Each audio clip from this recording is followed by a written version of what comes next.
nomeadamente as elásticas, que depois vão para as musculares, das musculares vão para umas mais pequenas de diâmetro, que são as arteríolas, e depois vamos para os capilares, que são os vasos mais pequenos em termos de diâmetro. Temos então aqui nos capilares, e porquê é que eles são os mais pequenos? Porque é aqui que se vão realizar as trocas de substâncias, de gases, de iões entre o sangue e o meio e o meio extracelular, ok? Portanto, o sangue tem que circular mais lentamente e nos capilares as paredes têm que ser mais finas para que essas substâncias possam passar então para as células, ok? Após isso, após se dar as trocas dos nutrientes para as células e dos produtos da degradação oxidativa para o sangue, elas então vão confluir então em veias mais pequenas, que são chamadas vénulas, depois pequenas veias e depois veias de médio e de grande calibre, e estas então vão desembocar no coração. Onde? Nas aurículas, exatamente. Ora bem, de um modo geral, eles são constituídos de maneiras diferentes, mas possuem todas elas 3 camadas, ok? Falamos então de endotélio, que são as células que revestem o interior dos vasos. Que tipo de tecido é que é constituído o endotélio? Vamos recordar aulas de histologia do semestre passado. Que tipo de tecido é que o endotélio é? Epitélio pavimentoso. Ok? Portanto, são células em forma de pavimento e não podem ser muito espessas, porque são elas que vão permitir então nos capilares a troca de substâncias entre o sangue e o meio extracelular. Portanto, este endotélio é comum a todos os vasos sanguíneos e temos então prolongamento do endotélio do coração para os vasos. Sim, como eu tinha dito na aula passada, o revestimento das aurículas e dos ventrículos é constituído por tecido pavimentoso, o tal endotélio. Ora bem, como eu estava a dizer, apesar de eles serem constituídos de maneira diferente, todos os vasos possuem 3 túnicas, 3 camadas. Temos então a túnica íntima, que é aquela que está mais próxima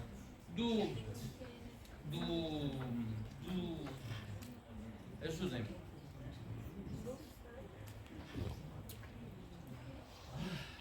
Do calibre do vaso.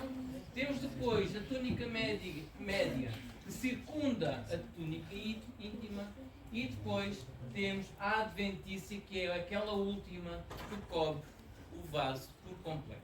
Ok? Portanto, características gerais das artérias. Flui sangue dos vasos de maior calibre para os de menor calibre. E com isto, o que é que isto vai acontecer? Se vai do maior calibre para o menor calibre, o que é que vai acontecer na velocidade do sangue? Vai diminuindo. Assim também a pressão sanguínea vai diminuindo. Ok? Portanto, a constituição dos vasos é diferente. As primeiras artérias são constituídas com maior quantidade de tecido elástico e a menor quantidade de músculo liso. Isto faz sentido. Porquê é que os primeiros vasos de maior calibre, têm uma porção mais elástica do que muscular? Exatamente, para aguentar a pressão que o sangue tem quando sai do coração. Ok? Se fosse só muscular, muito possivelmente a aorta iria romper.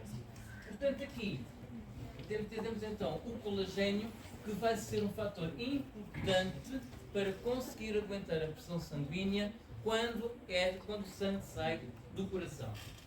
A porção nos vasos de menor calibre vai mudando. Portanto, vai havendo menos tecido elástico e vai haver maior quantidade de músculo liso, até que diminui a quantidade de músculo liso e ficamos só com o endotélio. Ok? Nas veias é exatamente o oposto. O sangue flui do menor calibre para o maior e as paredes são mais finas e contêm menos tecido elástico e menos células de músculo liso. Numa autópsia, quando nós dissecamos o corpo humano, é notório ver a diferença entre artérias e veias, principalmente nas de grande calibre. Normalmente as artérias têm uma cor amarelada, ok? E são muito espessas e têm alguma dureza, enquanto que as veias são quase translúcidas, ok? Ora bem, aqui têm as duas circulações diferentes. A circulação pulmonar, que é aquela que vai apenas ao pulmão. Para quê? Falem algo que eu sou um bocado surdo. Para que é que nós temos uma circulação específica para o pulmão? Exatamente. Para libertar o dióxido de carbono e para entrar na corrente sanguínea o oxigênio, que é importante para as células fazerem respiração aeróbia. Ok? E depois temos toda a outra circulação, que é a circulação sistémica, que vai para toda a parte do corpo. Mas há certas zonas que a sua circulação é um pouco diferente. Ok? E aqui estamos a falar do sistema digestivo. E mais à frente vou explicar porque é que é diferente e mais à frente vou explicar porque é que é importante. Ora bem, aqui temos um esquema que representa as diferenças todas que eu já falei. Temos então as artérias de grande calibre elásticas, como vocês podem ver. A túnica externa tem um diâmetro um bocadinho maior, em que a túnica média tem então o tal músculo liso e depois a túnica interna tem uma grande quantidade de tecido conjuntivo para ela ser elástica. Já a artéria de calibre intermédio, que são as artérias musculares, vocês veem que a túnica média tem mais músculo do que a artéria elástica, mas já a parte da elastina do tecido conjuntivo já é menor. E depois a arteríola, temos apenas poucas células de tecido muscular, não temos nenhuma parte de tecido conjuntivo e temos só o endotélio. Já nos capilares, da parte de arterial dos capilares, é só mesmo as células endoteliais.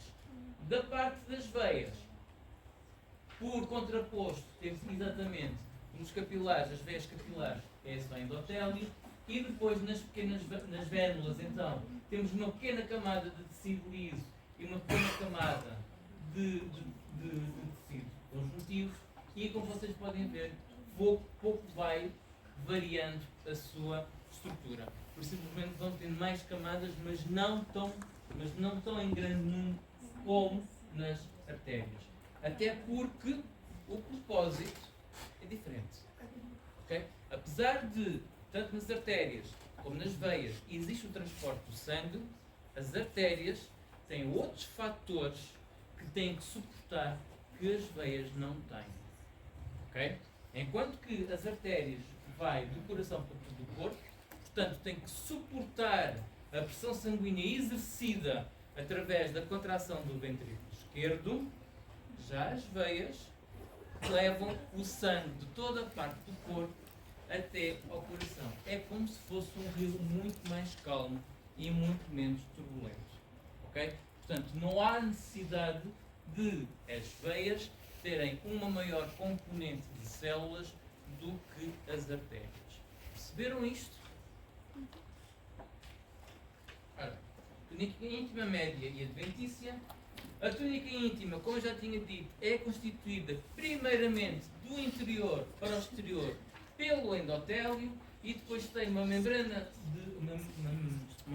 basal de tecido conjuntivo que é denominada de lâmina própria E após esta, temos uma camada de fibras elásticas fenestradas, que é a membrana elástica interna. Porquê que esta camada de fibras elásticas possuem fenestras? Aliás, o que é uma fenestra?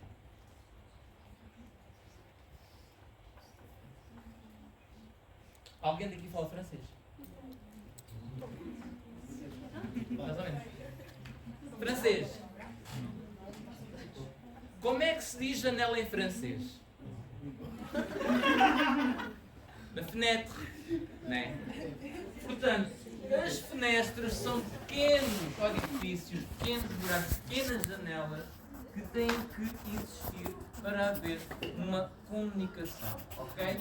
A túnica média possui então as nossas células musculares lisas e estas estão dispostas circularmente, ou seja, em volta do vaso, e é responsável pela vasoconstrição e a vasodilatação do mesmo vaso. Aqui também existem fibras elásticas e de colagênio. E isto vai variar consoante o tamanho do vaso. Quanto maior for o vaso, tem mais fibras elásticas. Quanto menor for o vaso, tem mais fibras de colagênio. Depois, a túnica adventícia, que é aquela que envolve todo o vaso, é feito por tecido conjuntivo denso e é próximo da túnica média, e tecido conjuntivo laxo, que se funde com o tecido conjuntivo do que rodeia o vaso. Ou seja, esta túnica adventícia é responsável por prender o vaso àquele sítio, ok? Para que o vaso, quando o coração bombeia o sangue, ele não ande a dançar de um lado para o outro, ok? Se bem que há certas pessoas que, quando vão dar sangue, os senhores que estão lá para tirar sangue dizem que as pessoas têm as artérias bailarinas. Andam sempre ali a dançar e não conseguem estar no sítio certo. Ok? Ora bem, isto é mais um exemplo em que vocês podem ver as diferentes constituições entre túnica íntima das veias e nas artérias, a túnica externa nas veias e artérias, ou a túnica adventícia, e depois a túnica média. Como vocês podem ver, a túnica média nas veias tem muito pouco tecido liso, ok? Enquanto que nas artérias são de maior constituição. Ora bem, portanto, temos artérias e temos três tipos de artérias: as elásticas, de maior calibre, as musculares e as arteriosas. Dê-me um exemplo de uma artéria elástica. A aorta. Okay? A aorta é ela própria a artéria elástica. Okay? Portanto, as artérias elásticas são as de maior diâmetro, têm que suportar pressões elevadas, okay? São aquelas que levam com o sangue acabado de sair do coração e contêm fibras elásticas que conferem elasticidade para poderem aguentar então esta pressão, e o tecido conjuntivo, o colagênio, vai determinar o grau de distensão que o vaso pode ter. Se a aorta tiver poucas fibras elásticas e pouco tecido conjuntivo, o que é que acontece?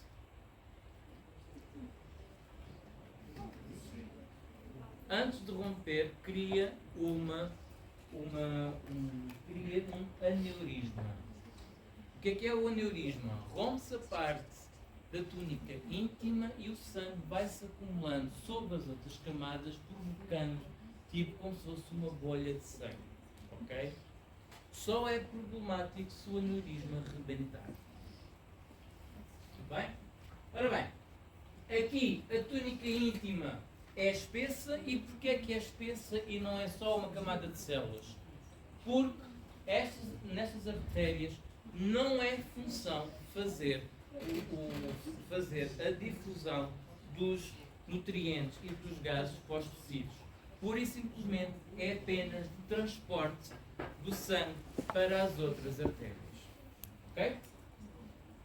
Portanto, dá-se também a fusão das fibras elásticas nas membranas elásticas internas e externas. Para quê? Para dar uma maior coesão. Por isso é que temos as tais fenestras que fazem estas ligações das fibras elásticas, quer da túnica média, quer da túnica íntima. Ok? As artérias musculares, aqui as paredes são espessas e se vocês repararem, a túnica média tem cerca de 25 a 40 camadas de músculo liso. Portanto, a túnica íntima, neste caso, tem uma membrana elástica bem desenvolvida, ok? Mas já não tem as tais fenestras nem tal componente de coesão para aguentar as pressões maiores. Por último, as arteríolas são de calibre mais pequeno, continuam a ter as três túnicas, mas a túnica íntima não temos então a membrana elástica, temos então apenas a lâmina própria e o endotélio. A túnica média consiste em uma ou duas camadas de tecido muscular liso e é responsável, são as arteríolas que são responsáveis pela vasodilatação e pela vasoconstrição. Capilares. Portanto, já viajamos pelas artérias, vamos agora para as redes capilares, que é aqui que é a principal função de haver as trocas de substâncias.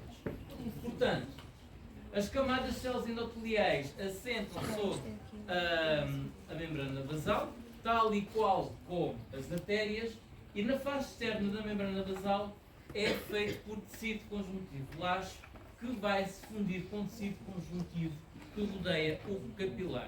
Mais uma vez, é para fixar o capilar àquele local. Depois, temos células pericapilares, que são aquelas células que estão intimamente relacionadas com o endotélio e situam-se entre as duas camadas, a camada interna e a camada média. Que células podem ser estas células? Fibroblastos, macrófagos e algumas células lisas indiferenciadas. Possuem então 7 a 9 micrômetros de diâmetro a 1 milímetro de comprimento. E são tão pequenas que os eritrócitos têm que se dobrar para passar em fila indiana pelo capilar. Para que os pobres coitados têm que andar em filinha indiana e têm que estar todos dobradinhos para passar por aqui? Falem alto. Falem alto. Primeiro, abrandar a velocidade. Isto obriga que a velocidade do sangue abrande. Para quê? Para permitir uma troca mais efetiva das substâncias para os tecidos e dos tecidos para o sangue. Ok? Por isso é que é necessário o sangue abrandar para que se possa dar de uma maneira mais eficaz e de uma maior quantidade de troca de substâncias. Ora bem, como não podia deixar de ser, os capilares ainda se conseguem dividir em 3 tipos. Portanto, temos os contínuos ou somáticos, os fenestrados ou viscerais e depois temos os sinusoides. Os contínuos ou somáticos possuem 7 a 9 micrômetros de diâmetro e as suas paredes não têm fendas entre as células endoteliais. Isto o que é que faz? Faz com que ainda não haja a troca de, ou não permita a passagem de grandes moléculas. Onde é que elas se localizam? Onde é que estes capilares somáticos se localizam? Nos músculos, no tecido nervoso e outras localizações. Porquê nos músculos? Quando nós falamos de contração muscular, o que é que o músculo precisava para se contrair e para ter energia? Iões cálcio, certo? Para realizar a respiração precisava de glicose, que também não é uma molécula muito grande, né? Para produzir o ATP. Portanto, não precisa de grandes substâncias então para realizar a sua função. Daí os capilares serem contínuos. Os fenestrados ou viscerais aqui já possuem estas fenestras e possuem uma área de 10 a 100 micrômetros de diâmetro. Aqui as células não possuem citoplasma. A membrana celular tem um diafragma extremamente poroso e aqui já se consegue então passar uma maior quantidade de substâncias. Onde é que elas se localizam? Nas velocidades intestinais, nos processos ciliares do olho, nos plexos carotídeos do sistema nervoso central e nos glomérulos renais. Ou seja, tudo sítios que é necessário passar toda e qualquer substância do sangue para o meio extracelular ou do meio extracelular para o sangue. Ok? No caso dos intestinais, temos então aqui a absorção dos nutrientes. No caso dos glomérulos renais, temos então a excreção dos produtos tóxicos para se produzir a urina e excretar do corpo. Ok? Mas é assim, mas vocês perguntam, então mas temos os fenestrados, porque é que ainda temos mais uns que têm as portas ainda mais abertas? São os capilares sinusoides, ou sinusoidais. São de maior diâmetro e a membrana basal é mais prominente. As fenestras estão maiores e aqui vão se localizar nas glândulas endócrinas. Dê um exemplo de uma glândula endócrina.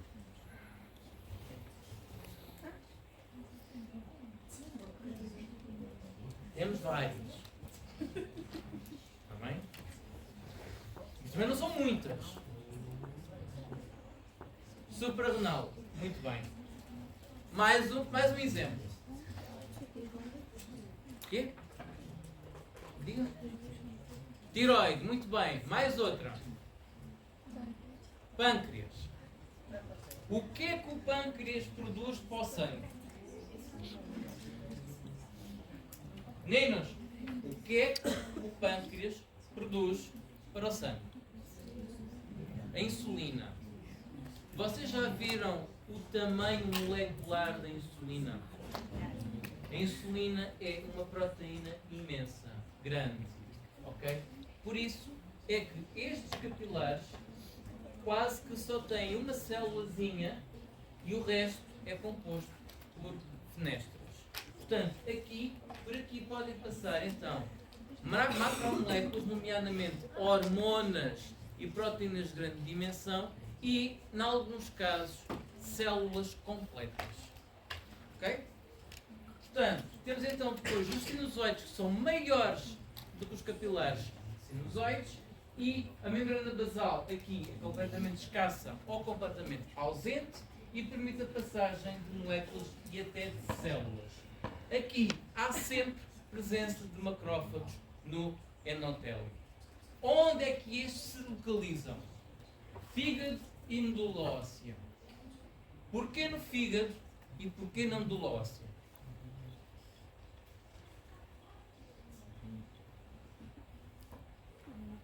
Fazer a pergunta ao contrário. Porquê na medula óssea? Que já demos. Eritropoiese. Quais são os produtos finais da eritropoiese? São as células hemácias, são toda a linhagem dos glóbulos brancos e são células completas. São células completas, elas têm que passar para dentro da corrente sanguínea. Por onde? Pelos tais sinusoides, pelos tais capilares que quase que não têm endotélio e têm apenas uma célulazinha com fenestras muito grandes para que essas células possam entrar para os capilares. Outra pergunta. Porquê no fígado? Ou melhor, qual é a função do fígado?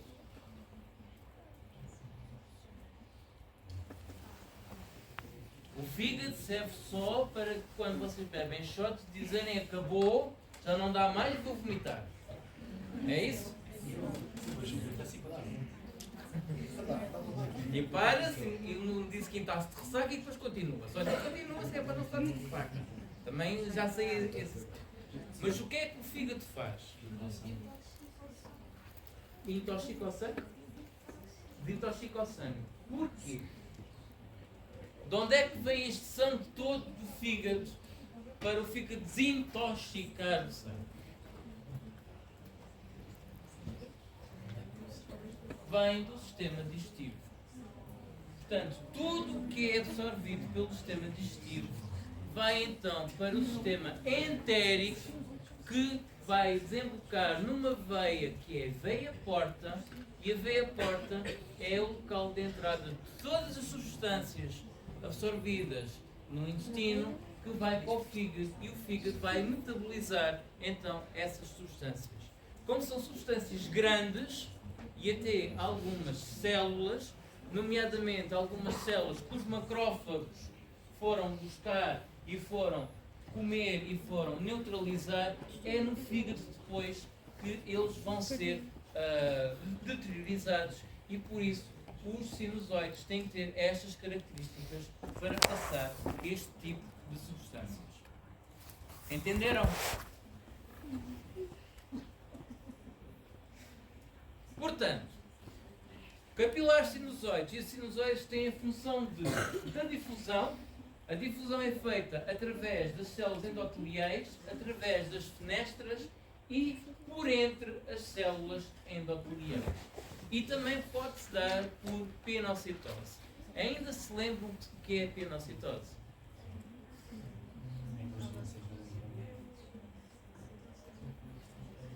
É um movimento através da membrana plasmática que leva, nomeadamente, o quê? Líquidos. Okay?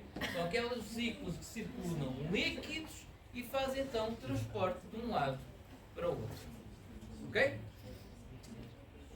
Ora bem, na rede capilar temos então o sangue que vem pelas nossas arteríolas e, além das arteríolas, temos ainda vasos mais pequenos, nomeadamente meta-arteríolas. Temos então uma meta-arteríola que vai comunicar diretamente para uma meta-vênula. E isto é uma comunicação direta. Portanto, o sangue circula para as meta-arteríolas, para o canal anastomótico, que é aquele que liga então a artéria à veia. É um canal contínuo, de fluxo contínuo, e que liga uma meta-arteríola a uma vênula. Daqui, deste fluxo contínuo, surgem então vários capilares e várias ramificações, e que vai então percorrer o resto do tecido. Problema disto: nós temos sensivelmente 5 litros de sangue. Se fizermos as contas e preenchermos todos os vasos, e quando digo vasos, é dos maiores calibres até os calibres mais pequeninos, os 5 litros não eram suficientes. O que é que o corpo fez para otimizar os 5 litros de sangue? Temos então este fluxo contínuo, que é a nossa anastomose, que liga a arteríola à vênula, mas depois temos as ramificações, que temos esfíncteres que vão intermitentemente a fechar e abrir. E então vai distribuir o sangue de um lado para o outro de forma intermitente e não de forma contínua. Nisto faz com que o volume do sangue se mantenha em níveis normais, não haja então uma hipovolémia, e também não haja a parte de fazer um grande edema, que é exatamente o contrário, que é uma hipervolémia. Ok? Portanto, é este sistema de contração de pequenos capilares que surgem do fluxo contínuo, que faz com que o sangue seja distribuído de forma intermitente. Perceberam isto? Portanto, aqui estes vasos são muito mais numerosos e extensos nos tecidos com maior metabolismo. Quais? Fígado, pulmão, rins, músculo esquelético e o músculo cardíaco. São quê? São vísceras essenciais ao funcionamento do corpo. Depois, na pele, há mais canais anastomóticos que funcionam como termorregulador, que eu mais daqui a bocadinho vou dizer como é que isso se chama, e são estruturas mesmo específicas da pele. Ora bem, as veias. Temos então as vénulas, as pequenas veias, as veias de médio calibre e as veias de grande calibre. Mais uma vez, como vocês podem ver, temos uma túnica adventícia, uma túnica média, que é uma túnica muscular, e uma túnica íntima, que temos então um endotélio, a membrana bulbosal e uma membrana elástica interna. Portanto, como vocês podem ver, em comparação com as grande porte, as de médio porte, as vénulas são muito simplesinhas e muito fininhas. São estruturas semelhantes ao capilar. Se as células musculares lisas encontram-se isoladas, não formando uma camada contínua, estão aqui, ali e ali, e vão se tornando pequenas veias quando o diâmetro aumenta e as células musculares aqui formam uma camada contínua. Aqui, a túnica adventícia é também composta por fibras de colagênio que liga então as veias àquele determinado sítio onde têm que estar. As veias de médio e grande calibre. A túnica íntima então tem uma fina camada de fibras de colagênio e algumas fibras elásticas dispersas. A túnica média, aqui a fina camada muscular de células lisas vai aumentando de tamanho, possui também fibras de colagênio e fibras elásticas dispersas. A adventícia, aqui é a camada mais predominante e é composta por fibras de colagênio. As veias têm uma coisa diferente das artérias, ou pelo menos têm uma estrutura diferente das artérias. As veias possuem válvulas. E a minha pergunta é: porquê? Para o sangue não voltar. Mas porquê que o sangue tem necessidade de voltar? Por causa da gravidade. Como na nossa posição é ereta, ok? A maior parte das nossas veias, o sentido do sangue é de baixo para cima. Por ação da gravidade, há então o retorno sanguíneo. O que é que o nosso corpo fez para comatar essa falha? Produziu então válvulas dentro das veias para que não haja então o retorno vascular. Portanto, as veias com diâmetro superior a 2 mm já começam a ter estas válvulas e que não é mais que uma prega de túnica íntima de 2 abas. É um bocadinho parecido às válvulas semilunares, só com outro tipo de composição. As veias de médio calibre possuem muitas válvulas e são mais prominentes nos membros inferiores em relação aos membros superiores. Isto porquê? Porque os membros inferiores estão sempre na posição ereta, já os superiores estão a movimentar de um lado para o outro, não tão a gravidade então vai atuar sobre os membros superiores. No entanto, continuam a ter válvulas. Quais são as veias que não têm válvulas? As da cabeça e pescoço. Porque não há necessidade, porque o fluxo sanguíneo funciona a favor da gravidade. Ok?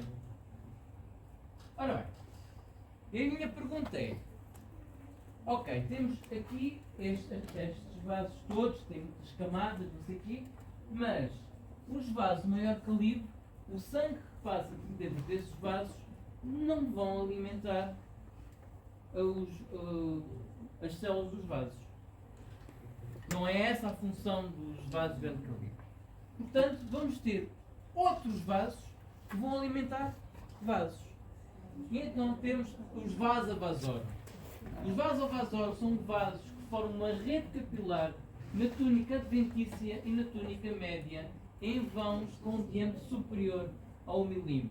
Como vocês podem ver, o próprio vaso possui vasos. Isto para quê? Para poder alimentar a túnica média e a túnica adventícia. Caso contrário, não se conseguia, através da difusão por esta camada de células da túnica íntima, chegar à túnica média, a túnica média passar então os nutrientes todos para a túnica adventícia, e isso seria uma coisa quase impossível. Foi deste modo que o nosso organismo conseguiu ultrapassar essa barreira e então fez vasos para os vasos. Ok? Depois temos as anastomoses. As anastomoses não são mais do que ligações redundantes nesta rede de vasos. Serve para quê? Principalmente serve para, se obstruir um lado, o sangue conseguir chegar por uma outra via. É a mesma coisa que as nossas estradas. Eu daqui, de Faro para Albufeira, posso ir pelo 125, mas se tiver um acidente no 125, posso ir pelo lado 22. E vice-versa. É mais ou menos assim que a anastomose funciona. Há umas estruturas específicas na pele que se chamam glomo. Não confundir com o globo, que é transportador dos alimentos. Okay? Temos então o glomo. O glomo são arteríolas em forma de novelo e são rodeadas de fibra de colagênio. É este glomo que, se estiver num ambiente frio, ele faz a vasoconstrição periférica para que o sangue vá para o interior do corpo para não se perder calor. Caso contrário, se estiver na praia com temperatura muito grande, estes glomos fazem a vasodilatação para que o calor acumulado se dissipe e não entramos em sobreaquecimento. Ok? Portanto, eles localizam-se na planta do pé, na palma da mão, nas falanges terminais e no leito do corpo. E a sua principal função é apenas a regulação da temperatura corporal. Ok? Como é que isto é então feito ou controlado? Através dos nervos. Aqui a vasoconstrição é feita então pelas fibras simpáticas não mielinizadas, ou seja, o sistema autónomo simpático, e depois temos uma vasodilatação que é pelo sistema parasimpático, mas temos dois órgãos, não em simultâneo no mesmo organismo, que necessita dessa vasodilatação para proporcionar a sua função, que é o pénis e o clitóris. Se bem que há alguns indivíduos que nascem com os dois sexos. Está bem? Ora bem, os nervos aqui formam plexos na túnica adventícia e as suas terminações nervosas vão se projetar então por entre as células musculares lisas. Ok? Muito obrigado. Não. Não. Agora vamos à segunda aula.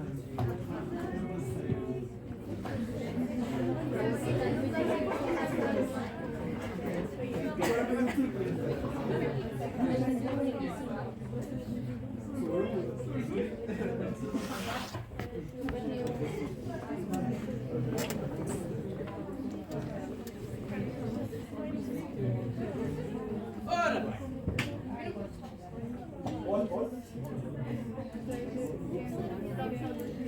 Ora bem. Já falámos da estrutura geral dos vasos, da estrutura geral das artérias, da estrutura geral das veias. Mas é assim, como em qualquer cidade, todas as estradas e ruas têm nomes. E todas as estradas e ruas vão desembocar a algum sítio. Assim vai ser as nossas artérias. Ok? Começamos então pelo nosso famoso quadro e aqui vamos falar apenas das artérias, para onde elas vão, como é que elas se ramificam e o que é que elas vão então nutrir. Portanto, voltando ao coração, tudo que é artérias sai do coração, portanto vamos falar a partir da artéria pulmonar e a partir da artéria aorta e vamos ver para onde é que isto vai nos levar. Comecemos então pela circulação pulmonar. Ora bem, a circulação pulmonar começa então pela artéria pulmonar, ou também denominada de tronco pulmonar. Ela sai do ventrículo direito, possui sangue venoso que é rico em dióxido de carbono, apesar de ser uma artéria, leva sangue venoso. Eu já estou farto de dizer isto, e se eu estou farto de dizer isto é porque vai ser uma rasteira na frequência constante. Ok? Daqui, ela divide-se em duas artérias. a artéria pulmonar esquerda e a artéria pulmonar direita. A artéria pulmonar direita vai irrigar então o pulmão direito, a artéria pulmonar esquerda vai irrigar o pulmão esquerdo. A partir daqui, elas vão se subdividindo em artérias lobais e, por último, as artérias lobais vão se dividindo em artérias segmentares até termos as artérias alveolares. Ok? Em relação à circulação pulmonar da parte arterial já está. Menos falta agora a sistémica. Portanto, a sistémica, o que é que vai irritar? Cabeça, tronco, membro, vísceras, ou seja, tudo o que não seja pulmões nem coração. Ok? Portanto, aqui tem mais detalhadamente alguns nomes das artérias e vamos começar pela principal, que é a aorta. Portanto, a aorta pode-se dividir em 3 segmentos, ok? Temos então a aorta ascendente, que é este bocadinho da aorta que ascende. Depois temos a crosta da aorta, que é aquela que dá a curva e que começa a descer. E depois, daqui até esta última bifurcação, temos a aorta descendente. E a aorta descendente pode ser dividida em 2 segmentos. A aorta torácica e a aorta abdominal. Por onde é que se dá essa divisão? Qual é a estrutura que divide estes 2 segmentos?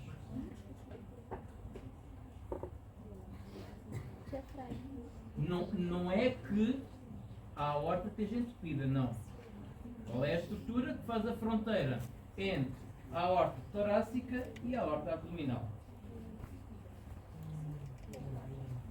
Digam? Falem alto. Mais alto.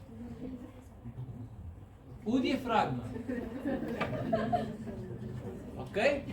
A partir do diafragma para baixo temos a aorta abdominal, do diafragma para cima temos a aorta torácica.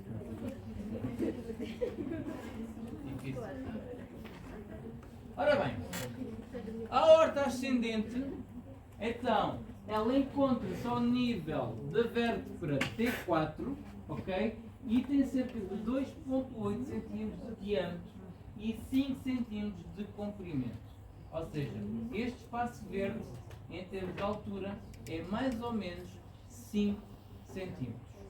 Até onde é que ela vai? Vai até esta bifurcação aqui. Ok? Mas esta bifurcação aqui não é a primeira bifurcação da aorta. Quais são as primeiras artérias que saem da aorta? Eu já falei disto. As artérias coronárias. As artérias coronárias são as primeiras bifurcações ou os primeiros ramos que saem da aorta. Se eu já digo isto em 3 aulas, é porque sei no futuro. Ora, portanto, aqui a aorta ascendente, como tem apenas a bifurcação da artéria coronária esquerda e direita, é ela que está responsável por suprir a circulação cardíaca. Ora bem, ali está a informação. Portanto, temos então a aorta ascendente, em que temos a nossa coronária direita e a nossa coronária esquerda. A coronária direita temos então o ramo intraventricular posterior, ou a circunflexa, e a esquerda temos o ramo circunflexo e depois o ramo descendente anterior. A crosta da aorta, que é a nossa curva da nossa autoestrada, ok? Faz um arco que se projeta para trás e para a esquerda, ok? E daqui saem 3 ramos que vão suprir então os membros superiores e a cabeça. Temos o primeiro, que é o tronco braquioencefálico, e depois temos a carótida comum esquerda e a subclávia esquerda. Por uma questão evolutiva, a subclávia direita e a carótida comum direita se fundiram para fazer o tronco braquioencefálico. Ok? Por isso é que não é tão simétrico como tudo isto. Portanto, se eu estou a apontar isto, é porque possivelmente eu vou dizer que vai sair da aorta uma carótida comum direita e uma subclávia direita. Certeza. Certeza. Ora bem, no esquema dos membros superiores e pescoço e cabeça, estamos aqui. Graça da aorta, tronco braquioencefálico, carótida primitiva esquerda e artéria subclávia esquerda. Depois, a aorta descendente. Temos então, ela é a mais comprida e dá para dividir em dois segmentos, em que o diafragma então é a fronteira entre esses dois segmentos. Ela desce pelo lado esquerdo do mediastino, pelo lado esquerdo do abdômen e vai terminar no limite superior da bacia. A aorta torácica está compreendida entre a crosta e o diafragma e depois a aorta abdominal do diafragma até a 3 ramos terminais. 2 ilíacas comuns e um ramo sagrado mediano. Ok? Como vocês podem ver aqui, a aorta abdominal vem do diafragma e termina então nas ilíacas primitivas e depois uma mais pequenina que quase toda a gente ignora, que é a sagrada mediana. Aqui no esquema temos então, estamos na aorta descendente torácica, daqui vai para a cavidade abdominal e daqui os ramos vão irrigar a parede torácica posterior e órgãos torácicos. Artérias da cabeça e pescoço são aquelas que eu mais gosto. São aquelas que eu mais gosto.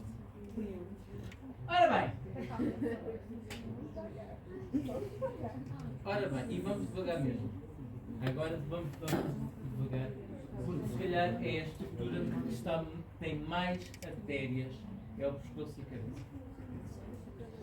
Ora bem, portanto, temos o ramo direito, temos o tronco braquioencefálico, temos a artéria carótida comum direita e a artéria subclávia direita, que daqui vem a artéria vertebral direita que vai subir para o pescoço. Enquanto que a continuidade da artéria subclávia vai para o membro superior direito, há uma artéria que daqui sobe para o pescoço. Como vocês podem ver, temos aqui então o tronco braquioencefálico, temos a carótida primitiva, temos então a artéria subclávia que depois vai para o membro superior direito, mas há aqui uma artéria que vai subir e então é a nossa artéria vertebral, que é aquela que vai por entre os forâmenes das vértebras e que vai até ao crânio, nomeadamente ao neurocrânio. Ok? Vocês vão perceber porque é importante. Os ramos esquerdos, não temos tronco nenhum comum, temos já exatamente a artéria carótida comum e a artéria subclávia. Da mesma maneira, a artéria subclávia esquerda tem também uma artéria vertebral esquerda que vai subir pelo pescoço até ao nosso neurocrânio. Indo pela artéria carótida comum, ela vai se dividir em duas. Temos então a carótida interna e a carótida externa. E ela bifurca-se ao nível da altura do osso e órtese. E esta bifurcação é importantíssima porque quando eu falei em baroreceptor da pressão sanguínea na aula da fisiologia do coração, eu falei que tinha baroreceptores na aorta e na carótida, certo? Falei sobre isso. É entre esta bifurcação que se encontra o seio carotídeo. Este seio carotídeo é responsável por detectar a pressão sanguínea. O que é que acontece se eu der aqui um apertão no seio carotídeo? Um apertão. ali naquela bifurcação, deixa de ter, então, deixa de poder monitorizar a pressão sanguínea e dá-se então uma inibição vagal. E porquê que isto acontece? E qual é a causa de morte que faz isto? Enforcamento ou estrangulamento. Okay? No enforcamento, a corda aperta o pescoço, criando um sulco, e então vai provocar alterações no seio carotídeo, e este seio carotídeo vai deixar de poder dar a resposta ou monitorizar a pressão sanguínea, e dá-se então um BUM! E dá-se uma inibição vagal, e faz então com que os sinais vitais vão caindo até haver uma paragem cardiorrespiratória. Ok? Ora bem, continuando. Vamos agora pela carótida externa. A carótida externa tem como função irrigar a maior parte dos tecidos moles da cabeça, emite vários ramos colaterais durante o seu percurso ascendente e, na altura do colo da mandíbula, emite os seus ramos terminais. Ok? Portanto, quais são os ramos colaterais que a carótida externa tem? Temos então, de baixo para cima, a artéria tiroideia superior, depois temos a artéria lingual, depois a faríngea ascendente, a facial, a occipital, a auricular posterior, a maxilar, que depois vai descer, e por último a temporal superficial. Como vocês podem ver, temos então a tiroideia superior, que é esta que depois desce, que vai irrigar a tiroide. Temos depois a artéria lingual, que vai dar suporte então à língua, a faríngea ascendente, que eu acho que não está aqui representada. Não está aqui representada. A faríngea ascendente é uma que está aqui atrás, que vai irrigar toda a parte da faringe, que é responsável depois por todas as estruturas que fazem a deglutição. Temos depois a facial, que se projeta para a frente e dá todo o aporte sanguíneo à nossa face. Temos a artéria occipital, que é aquela que se projeta para trás e vai irrigar a nuca, a auricular posterior, a zona das nossas orelhas, a artéria maxilar, que é uma que desce e vai dar aporte sanguíneo então aos nossos dentes e gengivas, e por último a temporal superficial, que é aquela que vai irrigar o couro cabeludo. Ok? Posto isto, podemos dividir estas em 4 grupos. Temos então os ramos anteriores, que é a artéria facial, lingual e tiroideia superior, ou seja, são ramos colaterais que se projetam anteriormente na face do plano do corpo. Temos o ramo medial, que é o médio, que é a artéria faríngea ascendente. Os ramos posteriores são aqueles que se projetam para trás. Temos então a artéria auricular posterior e a artéria occipital. E depois, os dois últimos ramos terminais, temos então a artéria temporal superficial e a artéria maxilar. Dúvidas até aqui? Há dúvidas? Está fácil, não está? Então vamos complicar um bocadinho. Então temos a artéria tiroideia superior, vai irrigar a glândula tiroideia e a laringe. Ok? Temos então aqui a nossa artéria tiroideia superior, e aqui num outro plano temos ela aqui, que vem descer e vai irrigar então a nossa tiroide. A artéria lingual vai irrigar a língua e os músculos supraioideus, ou seja, parte dos músculos que provoca a deglutição. Em que vocês veem aqui, temos então a artéria lingual, e depois temos os outros ramos, que é a artéria da língua, que é o foco terminal. Temos a artéria sublingual, que é aquela que vai irrigar os músculos debaixo da língua, os ramos dorsais, parte da bochecha, e os ramos supraioideus, que vão irrigar a parte da região do iós. Ok?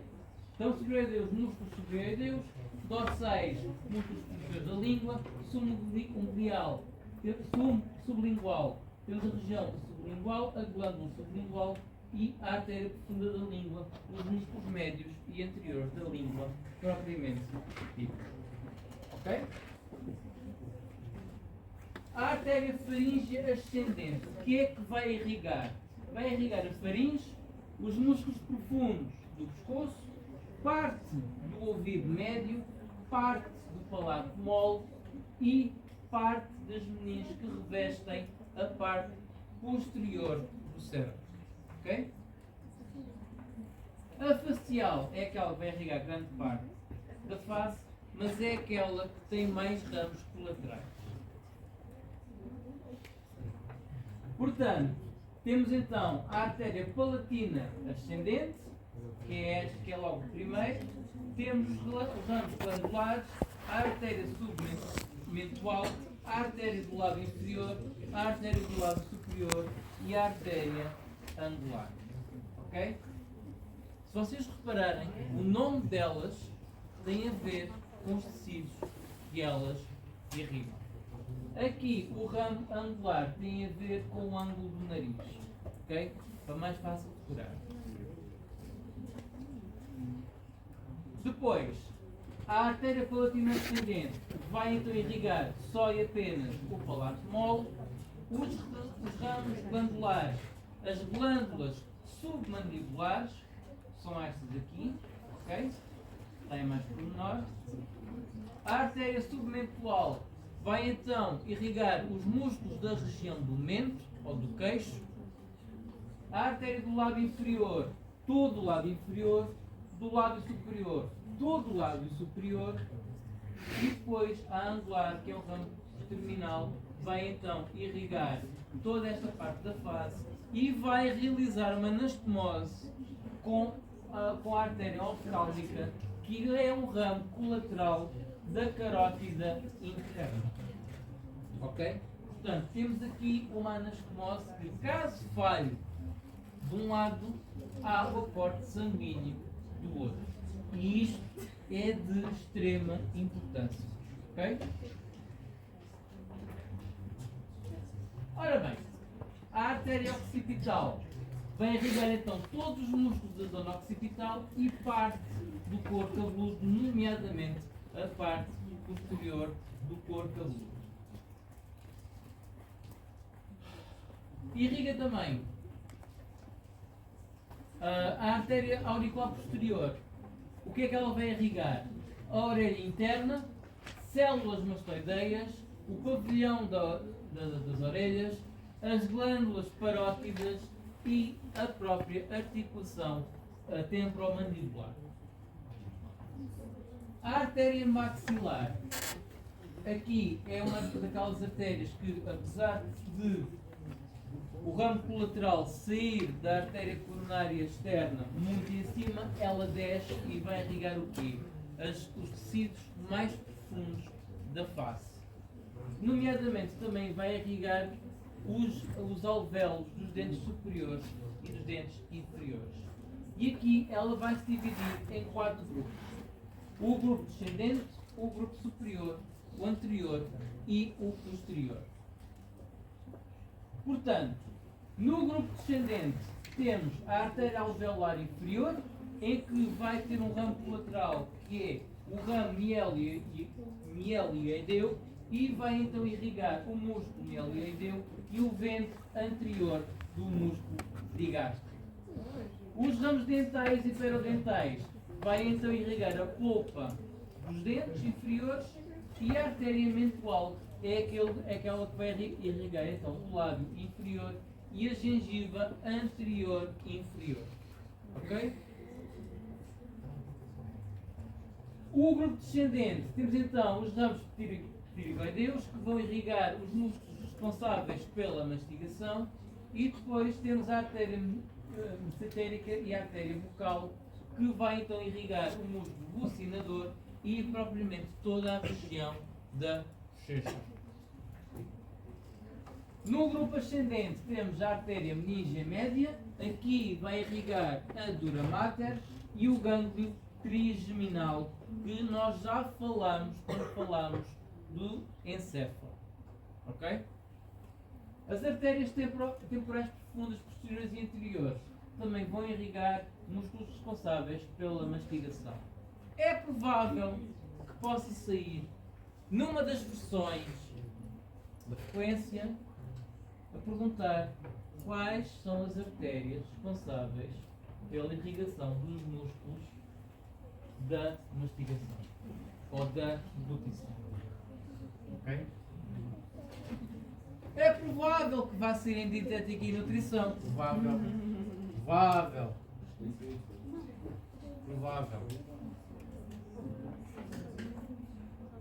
Continuando.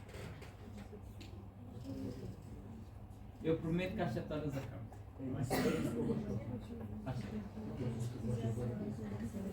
Porque eu não vou dar esta aula toda hoje, está bem?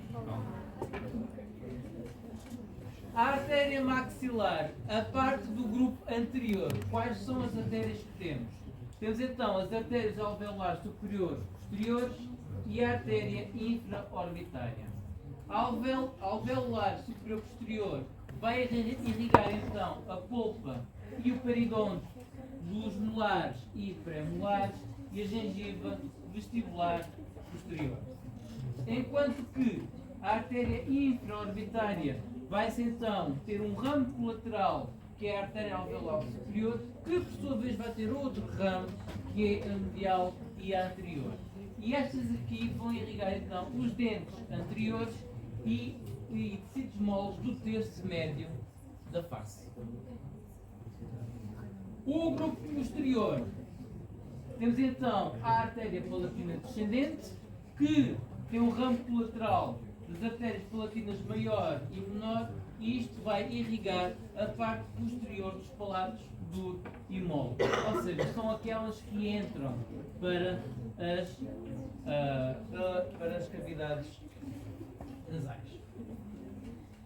A artéria esfenopalatina também pertence ao grupo posterior. Neste caso é o ramo terminal da nossa artéria maxilar, e ela penetra a fossa pterigopalatina pelo foramen palatino e vai irrigar então a mucosa do septo nasal. Está bem agora, Mateus? Vai e não volta, né? Dá? Até quinta. Depois, também penetra o foramen incisivo e aqui vai irrigar a porção anterior do palato. Está quase. Artéria temporal superficial. Quais são os ramos dela? Temos então a artéria transversa da face. Aqui vai irrigar a glândula parótida, músculo masseter e pele da região malar. E depois tem os seus dois ramos terminais, que é o ramo frontal e parietal, que vai irrigar a face correspondente do corpo cabeludo. Com isto tudo, neste esquema todo, só falei ainda da carótida externa. Ainda não falei da carótida interna. É bom, não é? Ainda só falei da parte de fora da cabeça, ainda não falei da parte dentro da cabeça. Ora bem, deixemos a carótida externa e passamos para a carótida interna. E eu aqui, esta é que eu quero que vocês saibam de cor e saltear, porque é esta que vai dar a irrigação cerebral. Ok? Portanto, a artéria carótida interna vai se bifurcar em duas, a cerebral média, que vai para a face externa do cérebro, e a artéria cerebral anterior para a parte anterior do cérebro. E aqui é essa coisa mais interessante. E é isto que eu quero que vocês decorem. Ok? Aqui, a artéria cerebral média e a artéria cerebral anterior, como vocês podem ver, temos então a anterior e a cerebral média, Isto vai formar uma anastomose completa e vai formar como se fosse um círculo. Afinal, sempre voltou. Arrependeu-se. Que é denominado de polígono de Willis, ou como é denominado atualmente, círculo arterial cerebral. Ok? Portanto, é constituído pela artéria cerebral média, a artéria cerebral anterior, a artéria comunicante anterior e a artéria comunicante posterior. Quais são estas artérias comunicantes?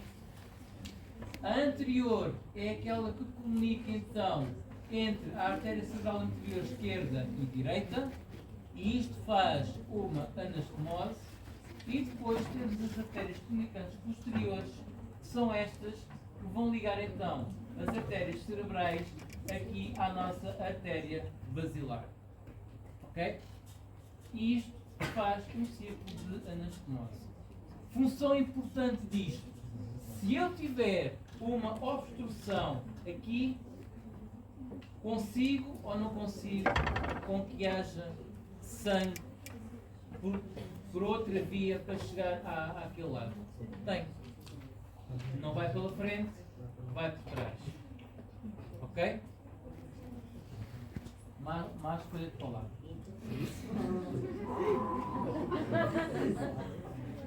Ora bem! Ora bem.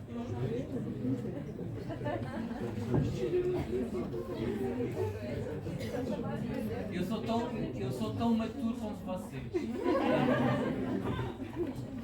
Ora bem, aqui o polígono de Willis, já vos falei das artérias cerebrais e disse que ela ia ligar pelas artérias comunicantes posteriores à posterior cerebral. E a posterior cerebral é um ramo da artéria vertebral. A tal artéria que sai da subclávia e só pelo pescoço, pelos buracos das vértebras e entra no neurocrânio. Ok? Ora bem, aqui temos o esquema muito bonito do nosso polígono de Willis. Aqui temos o fluxo de sangue no polígono de Willis. Portanto, temos a nossa carótida interna que vai injetar sangue no polígono de Willis e aqui ela vai então dar para a cerebral medial e para a cerebral anterior. Entre a anterior esquerda e a direita temos uma comunicante e depois entre as carótidas internas, as artérias carótidas internas, temos então as comunicantes posteriores que vão comunicar com a artéria basilar e esta artéria basilar vem das artérias vertebrais. Ok? Portanto, no esquema estamos aqui. Carótida interna. A carótida interna divide-se em cerebral média e cerebral anterior, em que desta para esta temos então uma artéria comunicante e da cerebral média para depois a artéria basilar temos então as comunicantes posteriores. Ok?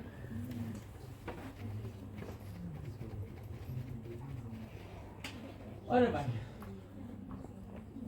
vamos então agora para a artéria vertebral. Já falámos como é que a parte anterior do cérebro é irrigada, é através da carótida interna, a parte do cerebelo e posterior do encéfalo é pela artéria vertebral. A artéria vertebral é aquela que sobe a coluna e ela vai se dividir em três ramos. A artéria espinhal medula anterior, que vai irrigar a espinal medula. Temos a artéria póstera inferior, que vai irrigar o cerebelo e o quarto ventrículo encefálico. E a artéria basilar, que vai ser a junção das duas artérias vertebrais, da esquerda e da direita, que vai então irrigar o cerebelo e a parte posterior do cérebro. É esta artéria basilar que as comunicantes posteriores vão dar. Ok? E é isto que forma o polígono de Willis. Perceberam isto? Perceberam ou não? Vou voltar atrás. Não, é que eu quero que vocês saibam, em termos de artérias, isto é importante. Portanto, temos então a carótida interna, certo? Que vai dar a medial e a anterior. Até aqui, nada de novo. A medial vai irrigar a porção média do cérebro, a anterior, toda a parte anterior do cérebro, nomeadamente os lobos frontais. Até aqui, está certo? Há uma artéria comunicante que comunica a artéria anterior esquerda com a artéria anterior direita. Tá? Portanto, já temos esta parte do polígono Willis explicada. Certo? A artéria vertebral, na sua fase terminal, vai se juntar à esquerda com a direita e vai dar então uma artéria basilar, que depois vai se bifurcar em esquerda e direita. A artéria basilar esquerda e direita vão irrigar a parte posterior do cérebro. Esta artéria basilar é onde vai desembocar as comunicantes posteriores. Ok? E isto é o que forma o polígono do Willis. Perceberam agora? Perceberam ou não? Isto sai obrigatoriamente do teste para as 3 versões. Mais um. Ora bem, a artéria basilar, que é esta aqui, temos então a cerebelosa anterior e inferior, que vai irrigar o cérebro, a artéria cerebelosa superior, o cerebelo e o mesencéfalo, e depois a artéria cerebral posterior, a parte posterior do cérebro. Como vocês podem ver, a artéria vertebral, a artéria basilar, e depois ela vai se dividir em vários ramos, e o ramo que vai irrigar o cérebro é a artéria cerebral posterior. Vamos ver aqui. A artéria vertebral sobe e vai em continuação com o bulbo raquidiano, a protuberância e o mesencéfalo, e depois aqui temos a posterior, que vai irrigar a parte posterior do cérebro. Aqui da parte do tronco basilar temos a cerebelosa superior, que vai então irrigar parte do cerebelo, a antero inferior, o quarto ventrículo e o cerebelo, e depois a artéria coronária, a artéria posterior e inferior também, o quarto ventrículo e a parte inferior do cerebelo. Resumindo, concluindo e baralhando, temos então aqui esquematizado por cores o que é que cada artéria irriga. Portanto, a artéria carótida interna, a cerebral anterior, que é aquela que está a azul, temos a porção anterior do cérebro e faces internas do cérebro. Estão a ver aqui o encéfalo cortado ao meio. Temos aqui a parte interna toda. A cerebral média, as faces externas do cérebro, nomeadamente o temporal e o parietal, e depois a artéria vertebral com o tronco basilar, com a artéria cerebral posterior, temos toda a parte inferior do temporal e a parte de occipital. Isto eu já falei.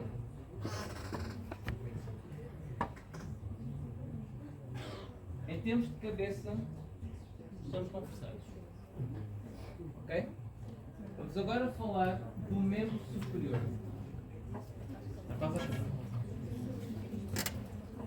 Ora bem, artérias do membro superior. Eu já vos tinha dito que a artéria subclávia é aquela que iria irrigar todos os membros superiores. E ela basicamente tem ramos, mas ela vai mudando de nome conforme o segmento em que está. Portanto, temos a artéria subclávia, que vai dar em artéria axilar, a artéria axilar que vai dar na artéria humeral braquial, e depois aqui bifurca-se em duas, a artéria cubital ulnar e a artéria radial, e depois estas vão se juntar para fazer as artérias palmares. E aqui temos artérias das arcadas palmar profunda, as artérias e as arcadas palmares superficiais e por último temos as artérias digitais, que é aquelas que irrigam os dedos. Ok? Perceberam o circuito? Perceberam o circuito?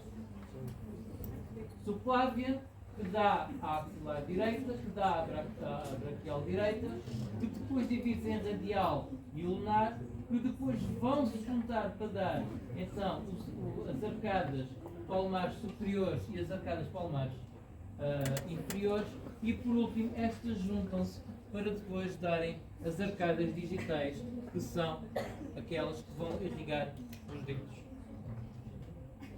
Ok? O braço foi fácil. O braço foi fácil.